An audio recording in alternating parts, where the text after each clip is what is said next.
This woman wants to know the truth about her internet boyfriend. He's a good-looking man, businessman, travels the world.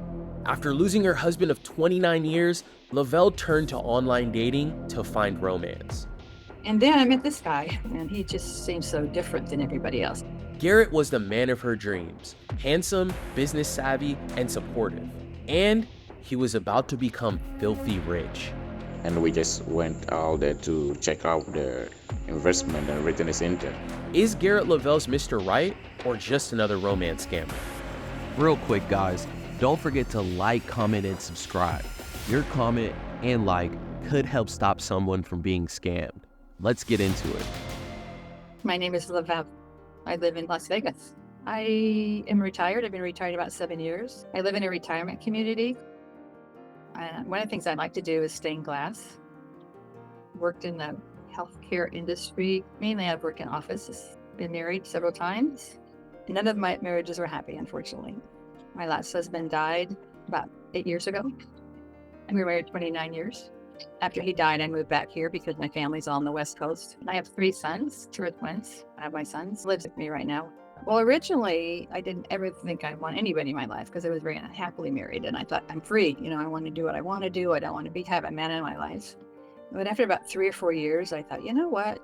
It would be kind of nice to have somebody in my life. And so I did go online, Catfished. Went out on a lot of dates, but none of them were more than one date. We didn't like each other for whatever reason. Usually me. I didn't like them. Ran into lots and lots of scammers online, that's for sure. And then I met this guy 2 years ago, and he just seems so different than everybody else. Well, he's supposedly about 5'7", and he has gray hair, really short gray hair. He wears glasses. He looks like a businessman. He travels the world, does projects. He's a good-looking man. He wears a wedding ring, but he told me he wears it because, women pursue him. He didn't want that. Definitely a gentleman. If I don't feel good, he's always concerned about my health. He's just different in so many ways. I can't explain it. He supposedly lived here in Vegas, downtown by the Strip. He's originally from Germany. I'm German, so that was interesting. He's really good at texting. He likes to text. He's pretty verbal. But on the phone, he doesn't say a lot. Most of the time, he just sits and listens to me. And he does listen. He's a good listener. He has an accent. I don't think it's a German accent, though, but I can't really place what it is exactly. We talked on the phone quite a bit. My rule at that point was, you have to meet me, you have to video chat with me, and he agreed to that. And so we decided to meet, and we were going to meet at this particular restaurant at a certain time. I was in the car waiting. I arrived at the restaurant before he did, and so I was waiting for him to come, and I got him on the phone, and he said, I'm leaving now. I'm really sorry I'm running late, but I'm leaving now. And so while he was talking to me, he was like on his GPS, and he said, I'm turning on this street and I'm turning left on that street. And so we kept talking, and he kept telling me he was on his way. It wasn't really that far from the Strip. All of a sudden he was quiet. He's like, what happened? And when he came back on, he's, oh my God, I was just rear-ended by somebody, and they pushed me into the car in front of me. And anyway, he's also have to talk to you later. So I ended up going home. Later on, he did contact me, and he said he was home. His car was totaled. He actually sent me a picture of his car later. While Garrett was recovering from a car accident, his fortunes began to look up. He had acquired a lucrative lumber contract with the Hawaiian government in the highland of Kauai. He supposedly got a contract to go to Hawaii. His job was to cut down rosewood trees up in the forest. They're very expensive trees worth a lot of money, and he had a contract with the Hawaiian government. He said he was in the Kauai highlands. 65 people. He was going to set up tents and things. Places for them to go to the bathroom. You have to feed them. And he rented buses to take them back and forth every day from New York to the woods. He asked me to send him some laptops. He didn't take one with him, and his one he had was old, and he was supposedly a 3-hour drive from his motel to the woods. He needed to communicate with the people in the woods. So I sent him 2 laptops. Lavelle had shown her support for Garrett by sending him 2 brand new laptops, and the 2 were about to receive some life-changing news when Garrett found out he was the heir to a fortune worth millions. One day texted me and said his auntie said that his father had left him some gold, and she had turned it over to this attorney to handle it for him, and wanted to know if I would be kind enough to help him handle it while he was in Hawaii, because he had very bad internet connection. Lavelle had been given executorship of Garrett's inheritance and quickly began to put the details in place. She wanted to lay her own eyes on the gold, so she requested a video from the estate's lawyer. Yep, this is today's 1st of March, and we just went out there to check out the investment and everything is intact. So, Lavelle and Gary Kaufman, this is your investment. Thank you. Lavelle was now caught up in a whirlwind, and once the lawyers got involved was when the real work began. And all of a sudden, we're dealing with attorneys, these attorneys that live in England. I always talk to his secretary named Karen Marlene. All of a sudden, I realized that, they're sending me these bills, paperwork that looked official, that everything was put in my name now. I had this big fancy code I had to use. There was a bill for the attorney, like $60,000. There was an invoice for the company that had been holding it supposedly for like 13 years in storage. And that was like under $100,000. But then the next big bill was $300,000 from the shipping company because, gold's heavy. So when I tried to pay those bills, and as far as I know, at least this is the way it was set up, he had nothing to do with this part of it. He would just ask me questions, how's it going? In fact, I tried to get him to talk to him a couple of times, and he refused to. When it came to the $300,000 bill, I couldn't pay it. I just couldn't. I used all my money by then. So I said, hey, if you got all the gold there, why don't you just sell some of the gold? After all, it's worth a lot of money. Finally, they agreed to do it. I had to sign some more paperwork to release, I think, 5 or 6 gold bars. And he was going to find a buyer. And supposedly he found a buyer in Canada. I had to pay for, the paperwork to be finished. I had to pay then another $5,000 to have the gold sent to Canada. They finally came back and said, well, what happened was when we sent the gold to the buyer, he melted it down because he wanted to know what the quality of it was. And when he did, he found this 20-carat raw ruby that happened to be in there. And the ruby's supposedly worth $20 million, and the gold was worth $10 million. So he set up with this bank, and he showed me the paperwork, and it was $34 million. And then I could just transfer it out to my local account as I wanted it. And he was all excited, and I said, what are you doing? He's like, packing my stuff up. I'm packing everything up. I'm going to be there. We were all excited. It's been about a year. We finally got this far. We finally get the gold. I made sure that the money was in the account. So I tried to then transfer some of the money. I think a couple $100,000. It was $300,000, wasn't very much, but it wouldn't go through. So when I got a hold of the guy at the bank I was dealing with, and he said, let me check on it, see what's going on. So finally he came back and says, well, what it is, it's the IRS. They put a hold on your account until you pay the taxes on it. So then I get this bill for like $300,000 for $300,000. So it's almost $300,000 for taxes. I said, why can't I just pay the taxes out of the account? That doesn't make sense to me. They know it's there. Why can't I? No, you can't do that. You can't do that.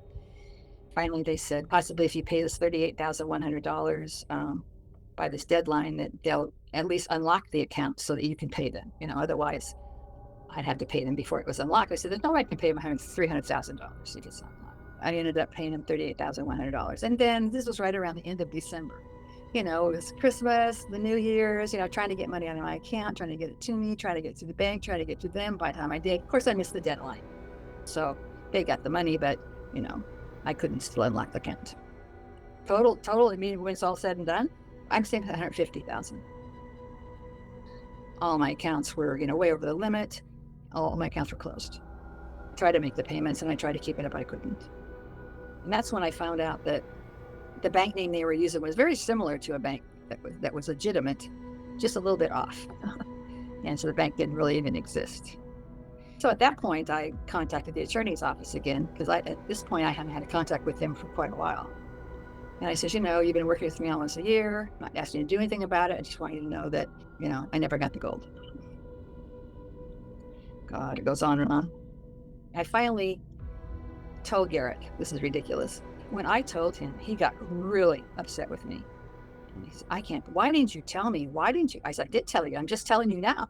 But you didn't tell me before. You're my wife, and you should be telling me these things. There shouldn't be any secrets between us. I go, wait a minute. Some of the stories sound, believable, but other ones are just unbelievable. I didn't hear from him for about a week or so. I come to find out he said he was in a hospital. He told me that he's, doesn't feel good and doesn't have any money. He's starving. I said, well, you told me you were starving a month ago. And so he should have been dead by now. I said, I'm not saying anything. He says, do you think I'm a scammer? I go, I do. Why wouldn't I? I've given you every opportunity to prove to me who you are by photo, by this, by that, and you just won't. That's just not right, He said, but I am who I am. I meant everything I said to you. As far as he's concerned, we both got scammed. That's, So I cut him off. You'd think I would know better because there were some red signs all along, but he was just so different. And I just felt, to me, that I finally met my true love, that finally, I'd be happy for the rest of my life. All right, Seekers, we had to get to the bottom of this. We had photos of Garrett, the inheritance paperwork, the shipping invoices, and records from Garrett's phone bill, which Lavelle was paying for. Stick around until the end. We'll find out if Garrett was actually about to be filthy rich or just another filthy liar. Real quick, guys, if you found yourself in a similar situation to Lavelle and you want to know the truth about the person that you've been communicating with online, reach out to our email, sharemystory@socialcatfish.com. We can find these answers that you're looking for. Hi, Lavelle. How are you? Good. Hey, Lavelle. So, Lavelle, what's the reason that you reached out to us? To find out the person I've been communicating with for over 2 years is really who he says he is. I sort of had doubts recently. What brought it to a head was I bought him a phone and I put him on my account. It just showed calls to random people that I'd called and couldn't get anything from them. The second month, they were all calls to me. And the third month, it had a mixture of calls in it, mostly to me, but there was one from Mississippi that I called, and it was a gal that found out he'd been talking to her about the same time he'd been talking to me. He just will not change his mind that it's not him. Something else is going on. Those pictures are him. Everything he's told me is true. And he knows that I'm doing this too, by the way. So he knows that you're here talking with us. Yes. He tells me I'm ruining our relationship. Oh, no, he told me I'm embarrassing him.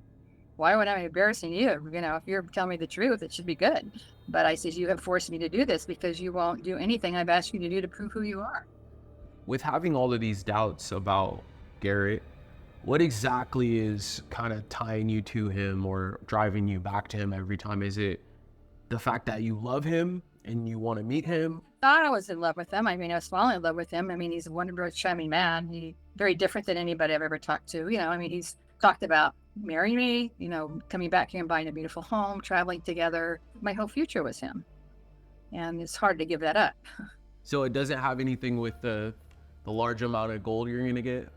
No, I never expected to get it. But it had to do with the fact that he told me he was going to pay me back once he got everything situated. And, it was a lot of money to that amount. So that was, I guess, kind of in the back of my mind, hoping that, I would get that money back. And he was telling me the truth. Some of the things that I question is just the time thing, I think, is the main thing. It's because if he's in Ghana, he doesn't even seem to know how to spell Ghana when we talk about it. But it's just that he's supposedly in Hawaii and the time difference and how often I talk to him and the weather and everything just seems to line up with that. If he was in Ghana, it would be way off, We have a lot to show you and we have a lot to go over.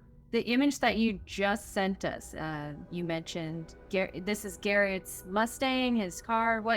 Give us a little backstory on why he sent you this picture. We were supposed to meet at a local restaurant and I got there before he did. And he didn't show up at the time he was supposed to. So I went back outside and got in my car and called him. And I said, where are you? And he's, I'm coming. I'm really sorry. I got, delayed, but I'm on my way. And while he was talking to me, he got really quiet. So I just went home.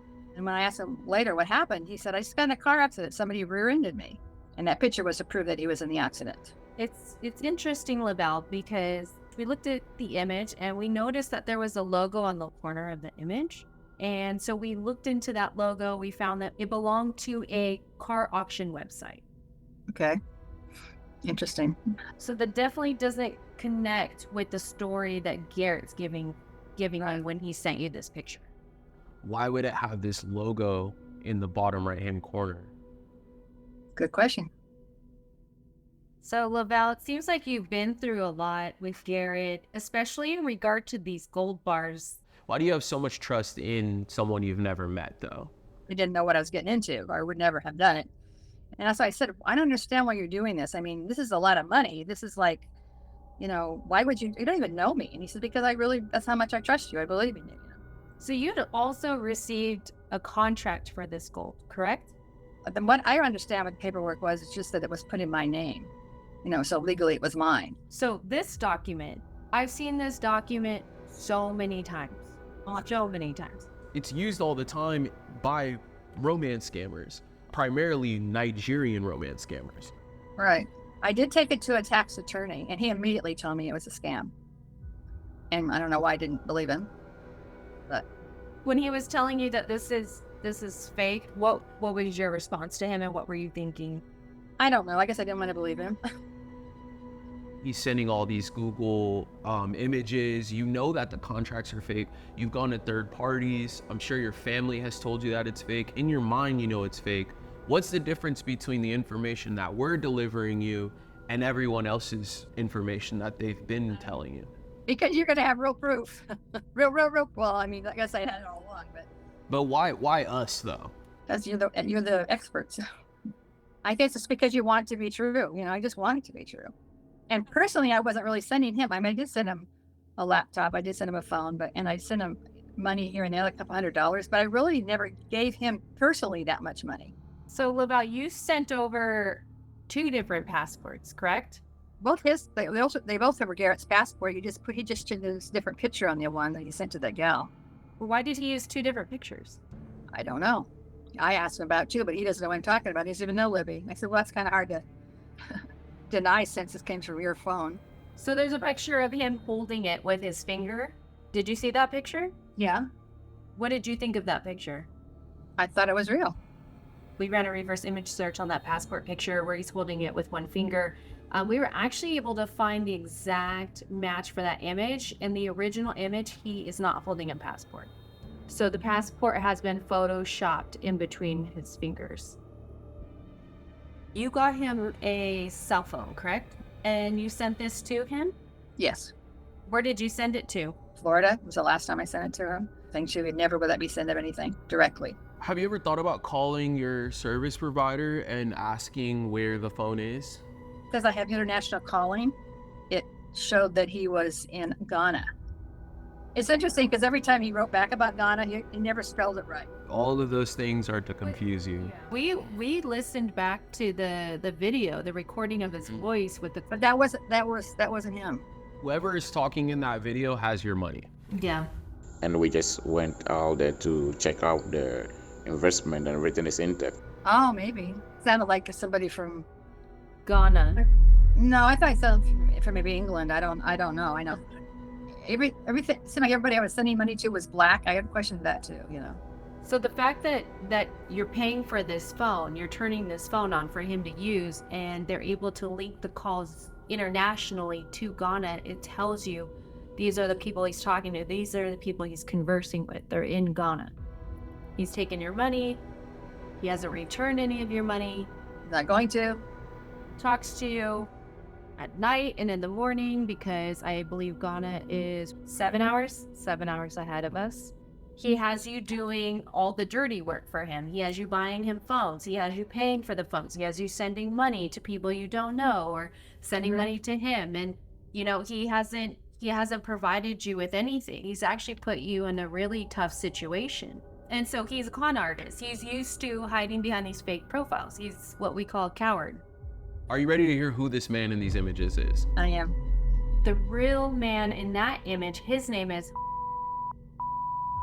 and his images have been stolen and used in hundreds of. I saw them all over with different names on them. Yeah. So Lavelle, I'm sorry to say, this is a romance scam. You and Garrett were not scammed. You were just scammed. All of these characters that they created in these stories, including Garrett, they're all fake people. They were all created for you to send money. I think he just probably was afraid I was breaking up with him or something. Are you breaking up with him? Yes. For sure. How are you feeling? Bad. Relieved. Sorry, Laval. What are you most upset about? The money. What bothers me is I took my reserve, my retirement that was in a reserve and an annuity and stuff like that. That's gone. And with the stock market being as well as doing now, I would have been making money right now. When is the last time you sent money?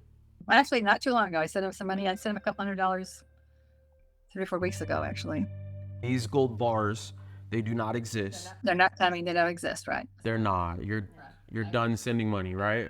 I'm done. Yes. How do you feel about where you're going to go next? I feel good because now I know and I can head them off and go on with my life somehow, I mean, obviously wiser, hopefully, Typically in romance scams, we do suggest that you move forward with filing a police report with your local law enforcement. It's not to say that anything can be done for you right in the moment, but at least we have that report, and then you can move on and file a report with the FBI as well through their ic3.gov website. Okay. Although Laval didn't find her Mr. Right this time, she did seem to take in the information very well. She has promised to block Garrett and only date in person, and also never to send any more money to anyone she has never met online. We want to give a special thanks to this week's new memberships. Your support helps spread the word and can help prevent someone else from getting scammed. See you guys next week.